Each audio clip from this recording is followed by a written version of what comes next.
मयूरभंज जिला पहलता ब्लॉक अंतर्गत अलाचुड़ी पंचायत स्थित तिखिया ग्राम आज 24 प्रहरी नामयज्ञ संकीर्तन तृतीय दिवस। यह तिखिया ग्रामटी बहु जनबसती ग्राम। यह तिखिया ग्राम समस्त प्रजातिर लोक बसवास करती। सूचनायोग्य जे यह तिखिया ग्राम आज 100 वर्ष ऊर्ध्वतम संकीर्तन दिवस।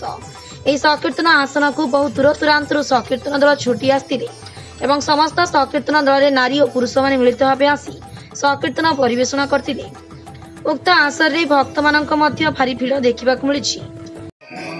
ग्राम तिखिया संकीर्तन 40 आज को 100 वर्ष ऊर्ध्व हम जेजेबापा मैंने संकीर्तन करते बहुत आनंद उत्साह कीर्तन चले।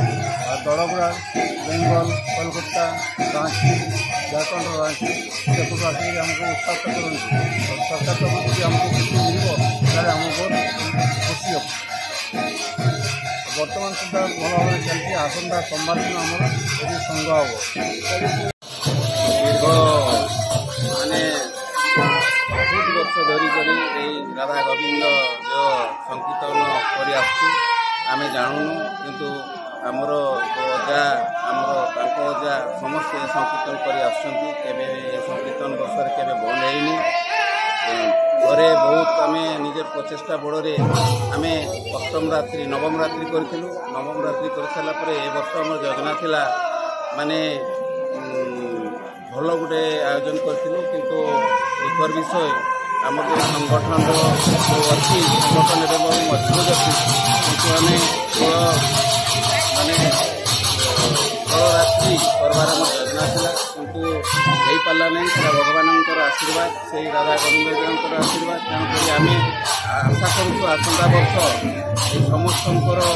आशीर्वाद और समस्त कृतज्ञ समस्त जो आशा वर्षा रही राधा गोविंद जो नाम संकीर्तन जो श्रवण कले मुक्ति मिले ये मुक्ति मंडप जो आम भगवान जो तैयारी जगन्नाथ महाप्रभु पाखे जहाँ से जगन्नाथ महाप्रभुर नाम ये करा तेणु ये गाँव समस्ते ये अंचल समस्ते ये पंचायतवासी समस्त मंगल कामना प्रत्येक ब्लक राज्य समस्त मंगल कामना कर नाम संकीर्तन आम आरंभ करें आम से संकीर्तन बजाई रखुचु। आशा करूँ आसंता वर्ष आम चेष्टा करूँ फल राशि करने आम चेष्टा करूँ। आम जो संगठन जो अच्छा आम अच्छु माने जो आमर जो दिव्या साउंड से आमर साउंड पाई से रायरंगपुर परेश चंद्र षडंगी रिपोर्ट टुमाणी टीवी।